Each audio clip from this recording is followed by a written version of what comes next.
Hello, everyone. Thank you so much for being here. I'm so grateful that you're here. And I really want to just start this podcast with gratitude and saying thank you because you being here not only means something huge for you, it means that you're trying to better yourself. It means that you're trying to grow, but it means also that you're supporting me. And I want to thank you for supporting me and for being here. If I can ask you to do one of two things, just real quick, and then we'll get into the episode. First off, if you're not subscribed, please subscribe. It changes everything for me. It means so much. It makes me feel happy, but it also it supports a young entrepreneur trying to grow his business, and that would mean a lot. And if you're already subscribed, first of all, thank you for doing that. And second off, share this with someone that you think needs it. Before we get into the habits, I kind of want to set the stage here. The 3 habits that changed my life. What does that mean? Well, there's 3 of them. And what is a habit? This is kind of why I wanted to talk about this first. Is a habit is not something that you just do and then you automatically get a result. It's something that you have to keep up with. It's something that you have to keep doing. It's something that you are meant to do consistently. You won't feel the results at first, but after time, you will find that the compound interest that you are accruing will be received. Every single day that you do this, you're not just adding one on top of the other, it's multiplying it. And you're going to hit this point. It's like an atomic habit. You hit this point where everything hits you all at once and you feel this gratitude. And as long as you keep up with it and keep going and push through, even when you're not seeing the results, that's when you start to feel it. And these are the 3 habits that have changed my life. And these are the 3 habits that I think will change your life. So yeah, let's get into it. The first habit that changed my life is planning. If you don't plan it, you won't do it. That's what my life coach tells me. And that's what's really happened for me. When I decide to plan something, I am 70% more likely to do it. Isn't that crazy? When you plan something, you're 70% more likely to do it. For me, I have to write it down physically. I definitely stick to writing things down physically because if I type something out, like I wrote this script for this podcast today on paper first before I typed it out. And why do I do that? There's something, our brain and our hands connect. I don't remember the whole statistics behind it, but if you write stuff down, it is 70% more likely to happen. Imagine if you were 70% more likely to become a billionaire. Well, maybe that's what will happen if you write that stuff down that gets you to become a billionaire. Like, you never know what's going to happen. So this was huge for me, planning stuff out. It's setting goals. It is day by day staying organized. So for me, what I do is I write goals for the day, and then I also write goals for the grand scheme of things, the big plan. How I write these goals out is, so like for the day, I literally write everything down. So that way everything's a victory. So wake up, boom, there's one victory. Get out of bed, there's another victory. Okay, now we got to take our supplements. We got to work out. We got to do whatever the thing is that's next. So that's kind of I write out my day either the morning of or the night before. And I just kind of like to have an aim, because if you don't have an aim for the day, then you're just kind of like blowing in the wind.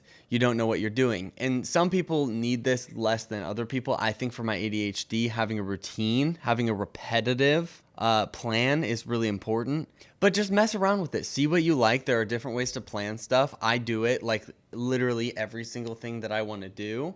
And I forget what my life coach told me, but he said, it's not about a checklist. It's about like an outcome. Like, you shouldn't be doing it just to do the thing. It's for this outcome. So this is the importance of like not just doing like a day list, but also having that big list that you're aiming towards. I'm doing these things today so that way I can achieve this thing. And how I do that is I think of the end goal in mind. I have the end goal, and then I kind of work my way back to where I'm at right now. Yeah, I think it's really important to understand that you have to work your way back from the life that you want to have so that way you can get the life that you want to have. And I don't know, I've talked about this in past episodes, but I need you to understand that if you're going to plan and you're going to do this stuff, understand that you in the future, if you're doing this big future plan where I'm a millionaire and I have this house and this car and this wife and these amount of kids and their names are X, Y, and Z and all of that, understand that you in the future that exists, that has all that stuff, is looking back right now, and he is wishing, or she is wishing, that she is where you are right now, reminiscing about when life was simple and awesome, and you were in college and you were hanging out with your friends, and it was just easy. There were no responsibilities, just hanging out, just doing whatever the responsibilities that you had. They wish they had that. So I feel like there's this, don't be so caught up in the future and worried about, I need to get there, because the you in the future that already exists is looking back the same way that you look back now on 7-year-old, 4-year-old, 5-year-old self. And you're like, oh, it was so easy, so simple. And they love the you that exists now. And one more thing about planning. There's this thing that I heard, I think it's in a book called The Intention Experiment. And she talks about, the author of the book, Linda McTaggart, I think that's her name. She talks about this study, and it was literally proven to work, is praying for your future self. Hey everyone, I want to take a quick moment to shout out my friends at Conviction Co. If you know me, you know I love my hats. And my friends at Conviction Co. have not only made an amazing hat, but hats that stand for something amazing. I'm obsessed with these, and you will be too. Seriously. They're such great quality, and I love them so much. So head over right now to convictionco.com to grab your own hats and stand with me in standing for something you believe in and looking and feeling good while doing it. Use code WAXONWAXOFF at checkout for 10% off. That's WAXONWAXOFF for 10% off at checkout. Trust me, you'll love these hats as much as I do. Use the link below. Let's get back into the episode. Actually, no. Not praying for your future self. It was praying for your past self. And what this did, because no one thinks about like, okay, the past has already happened, but with like quantum physics and whatever, how time works, if you pray for yourself that is experiencing stuff that you've already experienced in the past, the future self is praying for you right now. So you're creating a habit. This is part of that planning. You're creating a habit that is praying for you right now. So future you is praying for you right now because you are praying for past you. And I don't know, I thought that was fascinating. I don't do it all the time, but I think I should do it. And it doesn't have to be prayer. If you don't pray, like it can be like just sending, like meditating and sending positive whatever to yourself. Because I do that too. I meditate as well as pray. And I think prayer and meditation are very similar. The second habit that changed my life is working out. Working out isn't just physical. It's mental, it's spiritual, as well as physical. It's a release of energy. It's a purposeful act of improvement. When you work out, the first thing in the morning, you're getting the hardest thing, probably the hardest thing that you're going to have to do all day out of the way. And of course, you're bettering yourself. You're looking better. You're feeling better.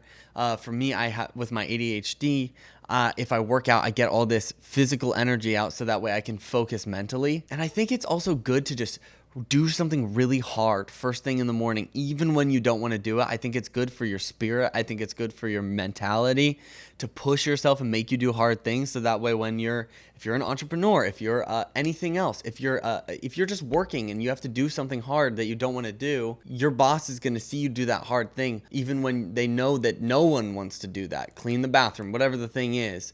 And I use this skill that I gained through working out, of doing hard things in everyday life.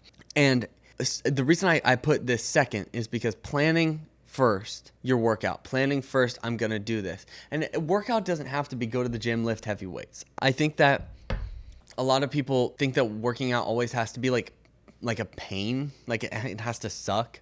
And sometimes it does suck and you have to push through those, but like find a training regimen that works for you. Like me going to the gym, I do not like going to the gym. I do not go to a gym. I have dumbbells and I do Peloton workout, and that's what I like. And I do like this, I'm doing this Andy Spears split training program, and I love that.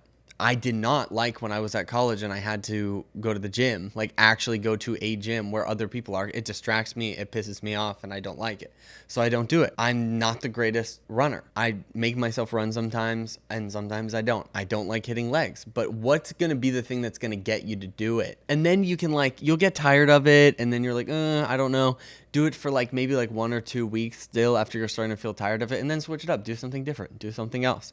Do calisthenics. I did that for a while. You can do so many different things with working out, so it doesn't always have to be a pain. But just do the thing that you know you're going to do. That's what's the most important thing, because if you're picking something that you're like, this crap sucks, I hate this, I don't want to do this, and you don't do it, you're better off picking something that you do like to do, but still stretch yourself. Don't just do 5-pound dumbbells, 5 curls, and then call it a day. Like even that is good. Like do something that's still gonna work out, stretch yourself while also something that you enjoy doing. The third habit that changed my life is gratitude and random acts of kindness. I know this is this is two things, but I think they work hand in hand. With gratitude, you can only be grateful. You can't be sad and grateful. You can't be anxious and grateful. You can't be depressed and grateful. You can only be grateful. Gratitude it's a hard thing to do because you have to do it consistently. It is definitely compound interest. The first time that you do a gratitude meditation or you do a gratitude prayer and you tell God all the things that you're thankful for, or you do a gratitude journal and you write down all the things that you're grateful for, or you write down 3 things you're grateful for, 3 things that you're happy are going to happen today, and then you do, at night you do something like, I'm so happy that I did these 3 things today, and these are 3 things that I learned today. Like there's this journal called the 5-minute journal, and I used to do it a lot. Elle McPherson actually gave it to me, and that's what kind of started everything for me. Like that's what started my self-development journey, my podcast journey. All of it was that one singular journal, and I guess all of my bettering of myself physically, mentally, spiritually all started around gratitude. And it didn't, when I started doing that journal, it didn't feel good at first. Like I wasn't like, oh, I'm feeling so overwhelmed with gratitude. But like over time, doing it consistently, you start to like, it's like this muscle of gratitude grows inside of you. And you look at everything, you're like, I'm so grateful for just this mundane little thing right here. And I'm grateful that I got to experience that. And I'm grateful. And it's just constant bliss and joy and love coming from you. And I think if more people focused on gratitude in their life, a lot of their, like I was super anxious before I did that. Anxiety ceased. Depression ceased. All of that. I think a lot of those things will cease if you have gratitude. The next part of the third habit is random acts of kindness. I think the one thing that differentiates us from anything else is our ability to give random acts of kindness. Random acts of kindness is something huge, doing something awesome for someone that they weren't expecting, or it's something small, complimenting them on something that you like. Even if you don't like it, tell them. It will make them feel loved, it will make them feel happy, it will make them feel full. Random acts of kindness is a mixture of creativity and love. It's you're getting to be creative, you're getting to think about how can I make someone feel loved? How can I make someone feel loved? And then you get to give them that love. You're being creative with your love. You're not just like loving people in the way that you want to be loved. You're thinking of ways that you can pour out your cup. Giving opens you up for more. If you're at a place right now where you feel stagnant in your life and you feel like I'm lost, I don't want to be here, I don't know why I'm here, give. Give of something. Give of money. Give of time. Give of just words. All of that opens you. You're pouring your cup into other people's cups. And then what God or the universe or whatever you want to call it is doing is they see that you're giving and they fill your cup up even if you don't feel like it. Like if your water is stagnant because nothing's moving, nothing's flowing through it. And when you pour your cup out into other people's lives, it gets filled up.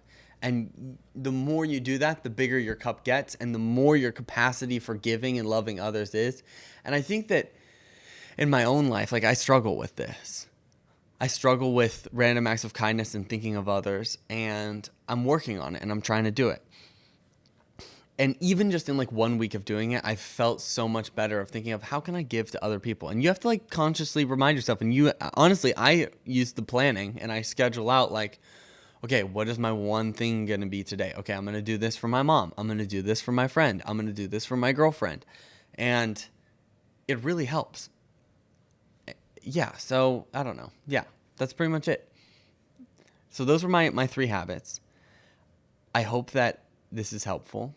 And I'm really happy that I got to share these with you. Again, subscribe, share it, whatever. Yeah, thank you for being here. And if you're listening to this is going to be probably one of the last episodes that I do for a while because I'm going to college. So I think the episode before this is an episode with a guest. Then this episode is the last solo episode. And I'm just thankful. I'm happy that I got to do these couple episodes, and I'm not like quitting, or this is not like a season break. I'm just moving into college, getting settled, and then we're gonna have some freaking really cool episodes planned for you guys. So yeah, be excited, be ready, and yeah, I'm happy to be here. I love you guys. Bye everyone.